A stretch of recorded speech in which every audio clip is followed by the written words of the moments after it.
Estas son las noticias de Venezuela. Las noticias de Venezuela las voy a comenzar leyendo en España, en la primera página del diario El Mundo en Madrid.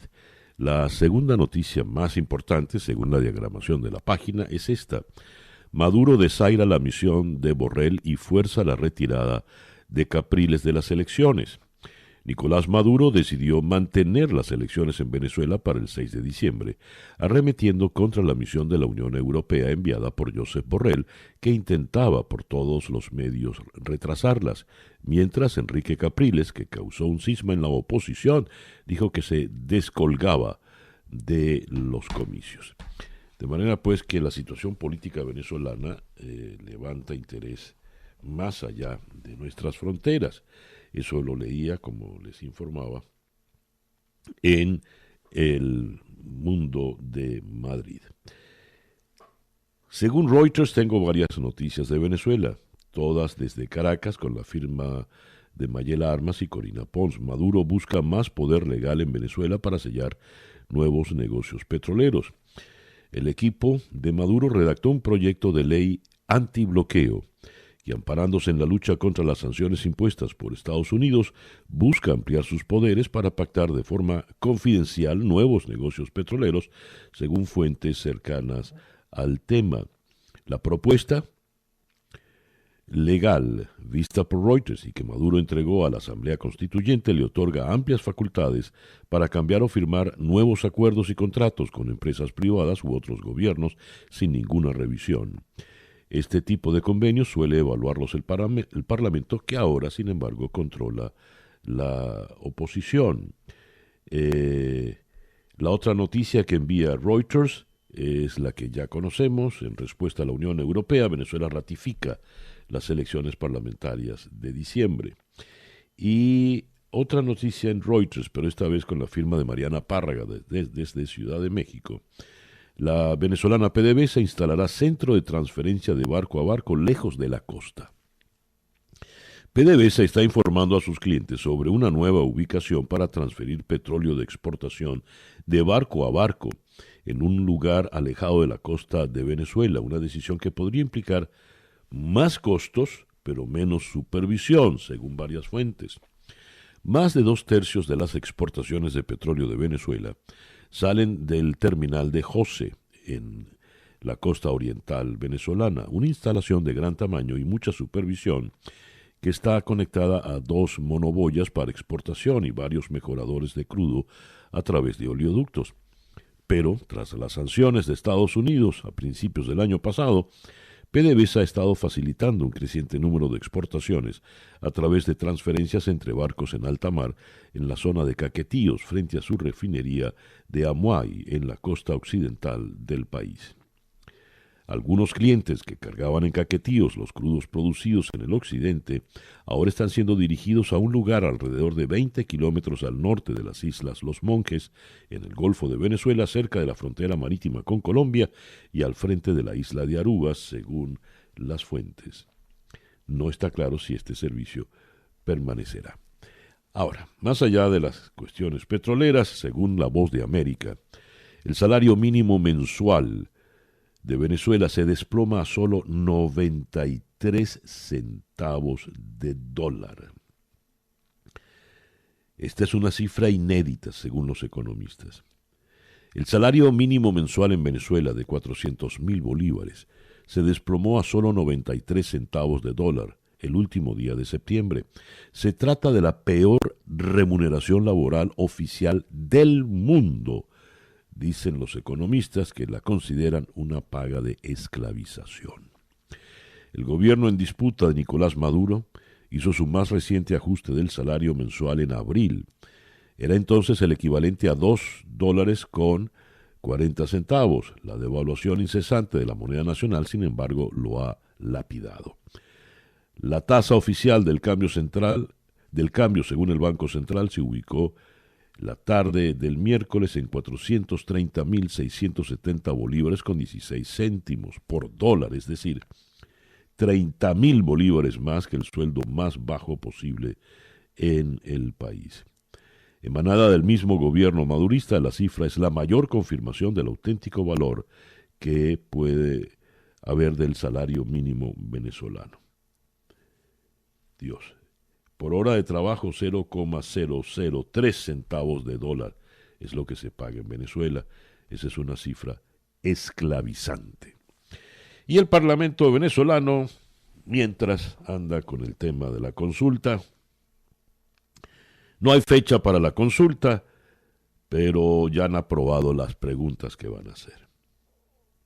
¿Apoya usted todos los mecanismos de presión nacional e internacional para que en el marco de la Constitución se realicen elecciones presidenciales y parlamentarias libres, justas y verificables, se ponga fin al régimen usurpador de Nicolás Maduro Moros, se salvaguarde el pueblo de Venezuela de la crisis humanitaria, la migración forzosa y los crímenes de lesa humanidad, y así se garanticen la paz, el bienestar y el progreso de los venezolanos?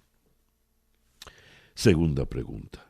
¿Rechaza usted el evento convocado por la dictadura de Nicolás Maduro Moros para el 6 de diciembre o para cualquier otra fecha mientras no existan condiciones para elecciones libres, justas y verificables y solicita a la comunidad internacional el desconocimiento de sus resultados? Ahí está la pregunta. No hay fecha para esto y no se sabe tampoco cuál es la utilidad de hacer esta consulta, que evidentemente va a costar dinero y va a llevarse un buen tiempo. Y si la gente no va a votar en la consulta, ¿cómo queda la oposición? Hay preguntas que hacerse. ¿Quieren los venezolanos que están en colas por la gasolina, por esto y por lo otro, participar en una nueva consulta? Porque ya se hizo una el 16 de julio del 2017. La consulta es positiva pero pálida, dice el analista Ricardo Ríos. Veremos. Noticias de Latinoamérica. Bien, vamos a comenzar por Bogotá. La Corte se reúne hoy para definir qué ley cobija al caso de Uribe. En una sesión extraordinaria, la Sala Plena de la Corte Suprema de Justicia se reunirá hoy, viernes, a partir de las 10 de la mañana para evaluar bajo qué ley se debería llevar la investigación que tiene la Fiscalía contra el expresidente y exsenador Álvaro Uribe Vélez por presunto soborno a testigos y fraude procesal. En Quito, el Consejo Electoral de Ecuador frena la postulación de Rafael Correa a la vicepresidencia. La conclusión de los consejeros fue que Correa, quien reside en Bélgica desde 2017, no cumple con los requisitos para poder postularse, pues se encuentra inhabilitado para participar en la contienda electoral por tener una sentencia ejecutoria a 8 años de prisión por el delito de cohecho agravado. En México, la Suprema Corte de Justicia de la Nación avala el referéndum contra los expresidentes. Durante una sesión virtual por la pandemia, y en una ajustada votación, 6 magistrados defendieron que preguntar a los ciudadanos sobre este asunto es constitucional, mientras que 5 lo consideraron fuera de la Constitución. Contra todo pronóstico, la Suprema Corte avaló así la iniciativa del presidente López Obrador, quien asumió el poder en 2018 con un férreo discurso contra la corrupción de los gobiernos anteriores y propuso que los ciudadanos elijan si el actual gobierno debe investigar y, en su caso, llevar a juicio a los expresidentes. En La Paz, el gobierno interino de Yanine Áñez presentó ayer jueves una denuncia penal contra los 6 exmagistrados del Tribunal Constitucional de Bolivia, que avalaron la candidatura de Evo Morales en pos de un 4º mandato consecutivo, pese a que la Carta Magna limita a 2 los períodos continuos. Según la Deutsche Welle, Daniel Ortega acelera el totalitarismo en Nicaragua. Estados Unidos advirtió que el líder sandinista Daniel Ortega está acelerando el totalitarismo en Nicaragua, país que gobierna desde 2007, y alertó a la OEA sobre un paquete de leyes promovidas por el oficialismo que criminaliza la libertad de expresión en línea. Todos deberían preocuparse en la Asamblea de la OEA que Ortega cierre los medios independientes, califique a opositores como agentes extranjeros y criminalice la libertad de expresión en línea. En vez de garantizar elecciones justas para el 2021, Ortega acelera el totalitarismo, dijo Carlos Trujillo, el embajador de Estados Unidos en la OEA. Tenemos acá, Guatemala ordena la detención de migrantes ilegales y declara estado de prevención en 6 departamentos. El presidente de Guatemala, Alejandro Yamatei, ha ordenado detener a cualquiera que haya entrado ilegalmente en territorio guatemalteco y ha establecido el estado de prevención en 6 estados que forman la ruta hacia México, tras la entrada de cerca de 3.000 hondureños en la primera caravana de migrantes desde que se iniciara la pandemia del coronavirus. Jamaica asume la presidencia del Consejo Permanente de la OEA. La embajadora Audrey Marks asumió ayer la presidencia. Perú abre su última etapa de reapertura económica con esperanza e incertidumbre. Tras 7 meses de severas restricciones, ahora se me fue la página acá, leía, tras 7 meses de severas restricciones, destrucción del empleo y debacle económica, Perú arrancó este mes de octubre su última fase de reapertura con la esperanza de revertir el daño que la COVID-19 causó a los bolsillos de los peruanos sin que la enfermedad repunte nuevamente. Costa Rica compra a Pfizer y BioNTech 3 millones de vacunas contra el COVID-19. El acuerdo es para el suministro de vacunas contra el COVID para 1,5 millones de personas en el 2021, dijo el viceministro de Salud costarricense. En Buenos Aires, los enfermeros en paro para exigir reconocimiento y mejor salario. Varias organizaciones que agrupan a enfermeros de Buenos Aires convocaron ayer a un paro de 24 horas y una manifestación en reclamo al reconocimiento como esenciales y profesionales, ya que ahora son considerados como personal administrativo. En San Salvador, el director del Faro, José Luis Sanz, aseguró que teme que el gobierno de Nayib Bukele busque la detención de los directivos de este periódico y se paralice su funcionamiento en represalia por sus investigaciones. También advirtió que si Bukele logra consolidar su poder político y acallar a los medios críticos, es demasiado optimista pensar que los periodistas no estarán en riesgo. El Congreso paraguayo declara emergencia nacional por incendios, aumentan los focos, se nos informa desde Asunción. En San Juan de Puerto Rico, un reporte del gobierno norteamericano publicado ayer reveló que la Agencia Federal para el Manejo de Emergencias administró mal la distribución de víveres en Puerto Rico después de los daños causados por los huracanes Irma y María, lo que llevó a retrasos en la entrega de alimentos y agua. Y cerramos en Santiago de Chile. El presidente Sebastián Piñera presenta un proyecto de ley que aumenta los beneficios de los adultos mayores.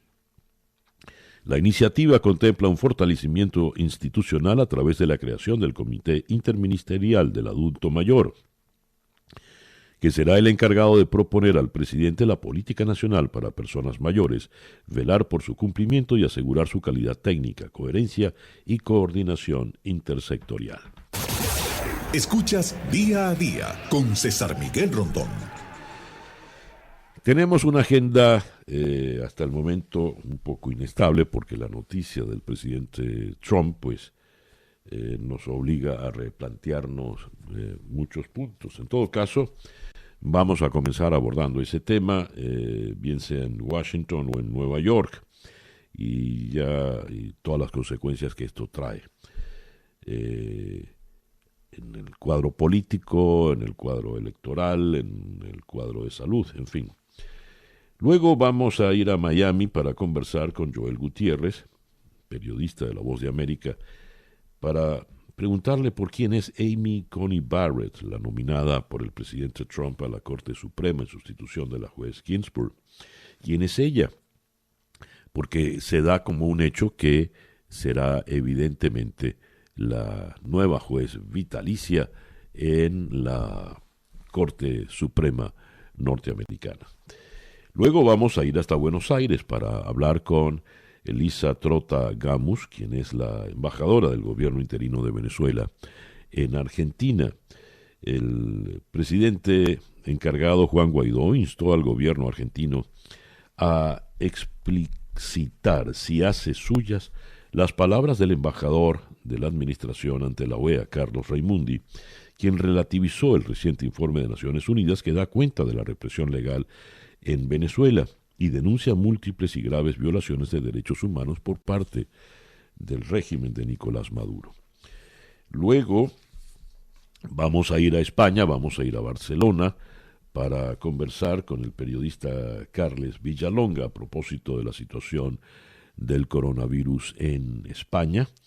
España, el país que está teniendo el peor comportamiento en toda Europa por el coronavirus. Después vamos a ir hasta Los Ángeles, en California, para conversar con Nicole Colster. Si Venezuela cambia, me gustaría volver. Esta es la historia de una doble inmigrante que dejó Siria, prosperó en Venezuela y ahora en Estados Unidos teme que la deporten. ¿Cuál es la situación de los venezolanos emigrantes en Los Ángeles y en Estados Unidos en general? Eso lo vamos a conversar con la periodista venezolana Nicole Colster. Y luego vamos a ir hasta Tegucigalpa, en Honduras, para conversar con Oscar Ortiz Barahona, periodista de La Voz de América, para tocar el tema de las caravanas de migrantes que salen de Honduras rumbo a Estados Unidos, aunque ya leíamos pues que en Guatemala los están deteniendo. Esto es nuestra agenda para el día de hoy, viernes 2 de octubre del año 2020, agenda que, como les comentaba, tendrá cambios. Ah, caramba, son las 7:26 de la mañana. Hoy tenemos problemas de audio otra vez aquí en el Instagram.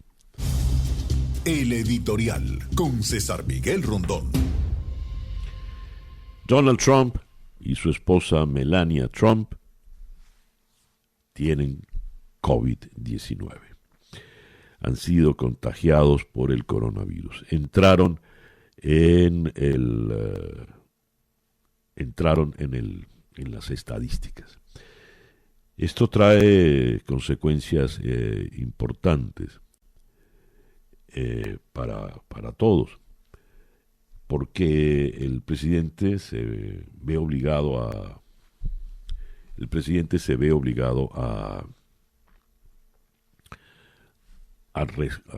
convalecer, se ve obligado a quedarse en casa. Aunque el médico ha dicho que podrá seguir trabajando, evidentemente no puede hacer campaña electoral.